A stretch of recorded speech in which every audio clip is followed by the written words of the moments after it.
BNP নেতা barrister Moudud Ahmad ৩ দশক ধরে গুলশানের যে বাড়িতে বসবাস করে আসছিলেন, আদালতের রায়ে সেই বাড়ি দখলমুক্ত করতে অভিযান শুরু করেছে রাজধানী উন্নয়ন কর্তৃপক্ষ রাজউক। বেলা ১২টার দিকে গুলশান এভিনিউয়ের ১৫৯ নম্বর হোল্ডিংয়ের ওই বাড়িতে রাজউক অভিযান শুরু করে। নির্বাহী ম্যাজিস্ট্রেট ওয়ালিউর রহমানের নেতৃত্বে অভিযান শুরু হয়। রাজউকের কর্মকর্তাদের পাশাপাশি বিপুল সংখ্যক পুলিশ অভিযানে অংশ নেয়। এরই মধ্যে ওই বাসার পানি, গ্যাস ও বিদ্যুতের সংযোগ বিচ্ছিন্ন করা হয়েছে। এদিকে বাড়িতে অভিযানের ঘটনায় ক্ষুব্ধ প্রতিক্রিয়া জানান মওদুদ আহমদ।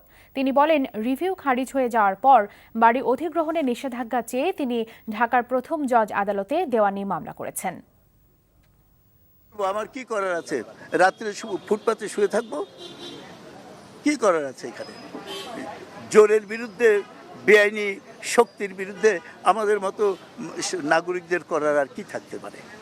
কি থাকতে পারে? রাজনীতি আমরা করি বলেই তো, আজকে বিরোধী দল করি বলেই তো অবস্থা।